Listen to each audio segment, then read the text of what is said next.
వైఎస్ఆర్ కాంగ్రెస్ పార్టీకి చెందినటువంటి కార్యకర్తలు కూడా నిద్రపోరు, పట్టుదలగా ప్రయత్నం చేస్తారు. చివరికి అంతిమ విజయం ఈ రాష్ట్రంలో జగన్మోహన్ రెడ్డిదే తప్ప మరొకటిది కాదు. ఇంతకు ముందే మనం చూశాం 18 నియోజకవర్గాల్లో జరిగిన ఎన్నికల్లో తుక్కుతుక్కుగా తునాతులైనటువంటి రాజకీయ పార్టీలను చూశాం. జగన్మోహన్ రెడ్డి గారు జనంలో ఉంటే అలా జరుగుతుందని లోపల పెట్టారు. లోపల ఉన్నా కూడా అదే జరుగుతుందని కూడా ఈ సందర్భంగా చెప్పదలుచుకున్నా. జగన్మోహన్ రెడ్డిని జైల్లో పెట్టి పాదయాత్రలకు వెళ్తేనో, జగన్మోహన్ రెడ్డిని జైల్లో పెట్టి మరొక యాత్రలకు వెళ్తేనో కాంగ్రెస్ పార్టీ, తెలుగుదేశం పార్టీలు బలాలు పెరుగుతున్నాయనుకుంటున్నారేమో. మీరు చేస్తున్నటువంటి విషపూరితమైనటువంటి కుట్రల్ని భగ్నం చేసేంత వరకు తెలుగు ప్రజానీకం నిద్రపోరని కూడా ఈ సందర్భంగా చెప్పదలుచుకున్నాను. ఖచ్చితంగా దాని ప్రభావం ఉంటుందేమోనని సందేహం మాకున్నది.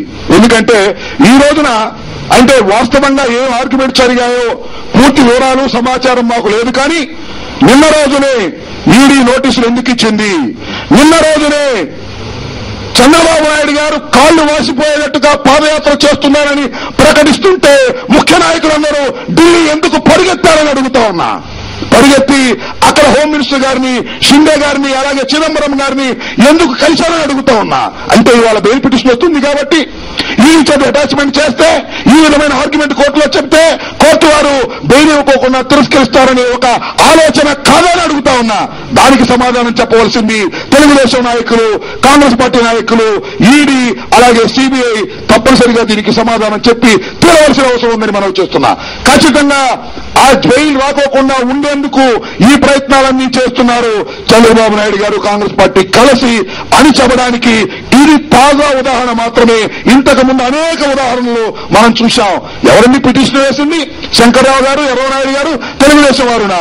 ఇద్దరు కలిసి ఎందుకు పిటిషన్ వేశారు? మీరు ఎందుకు వేయలేదు? శంకర్రావు గారు వేసిన తర్వాతే ఎందుకు మీరు వచ్చారు? ఎందుకు ఈడీని ప్రభావితం చేయడానికి హోమ్ మినిస్టర్ కలిశారు?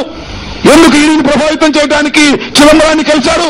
ఎందుకు మీరు కలిసిన వెంటనే ఈడీ ఎందుకు నోటీసులు ఇచ్చింది? అప్పుడు దాకా ఎందుకు ఇవ్వలేదు? ఇవన్నీ కూడా పరిస్థితులు చెబుతున్నటువంటి విషయాలు, నేను చెబుతున్నటువంటి విషయాలు కాదు. The circumstances are speaking like that.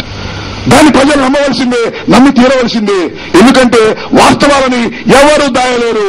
నిప్పుని కూడా కొంగున మూట కట్టుకుంటే అది కూడా బయటకు వస్తుంది. అదే జరుగుతుంది. వాళ్ళ తెలుగుదేశం కాంగ్రెస్ కుట్రలు ఇవన్నీ కూడా బహిర్గతమవుతున్నాయి, బట్టబయలవుతున్నాయని మనం చేస్తున్నాం. ప్రస్తుతం ఉన్నటువంటి పరిస్థితుల్లో ఇంతవరకే విజయమ్మ గారి నాయకత్వంలో దేదీప్యమానంగా జగన్మోహన్ రెడ్డి గారు లోపల ఉన్నప్పటికీ కూడా ఈ పార్టీ ముందుకు సాగుతుంది. ఎవరు ఏమీ సందేహపడవలసిన అవసరం లేదు. తెలుగుదేశాన్ని, కాంగ్రెస్ పార్టీని తునాతునకలు చేసేంత వరకు కూడా ఈ వైఎస్ఆర్ కాంగ్రెస్ పార్టీ కార్యకర్తలు నిద్రపోరు, పోవద్దు అని సందర్భంగా మనం చేస్తున్నాం. అని ఇబ్బందికరమైన పరిస్థితి ఆ మహా తల్లికి, ఆ జగన్మోహన్ రెడ్డి భార్యకి, ఆ జగన్మోహన్ రెడ్డి గారి పిల్లలకి, ఆ జగన్మోహన్ రెడ్డి గారి చెల్లెలకి మానసికంగా చాలా ఇబ్బంది. ఆ మానసికంగా వారిని హింసించడం ద్వారానే మా రాజకీయ పార్టీని అణచాలని ప్రయత్నం చేస్తున్న తెలుగుదేశం కాంగ్రెస్ పార్టీలకు బుద్ధి చెప్పే రోజు ఈ తెలుగు గడ్డ మీద త్వరలోనే వస్తుందని విశ్వసిస్తున్నాను, నమ్ముతున్నాను. అది కూడా మీరు, నేను అందరం కూడా చూస్తామని మనం చేస్తున్నా. అని మీరు అనుకుంటే చాలా పొరపాటు. Bail has been rejected. Even హైకోర్టులో కూడా బెయిల్ రిజెక్ట్ అయింది, ఈవెన్ లోయర్ కోర్టులో కూడా బెయిల్ రిజెక్ట్ అయింది.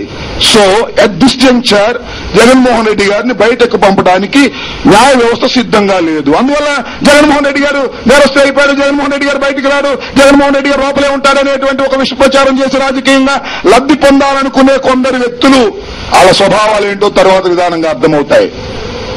Okay, thank you.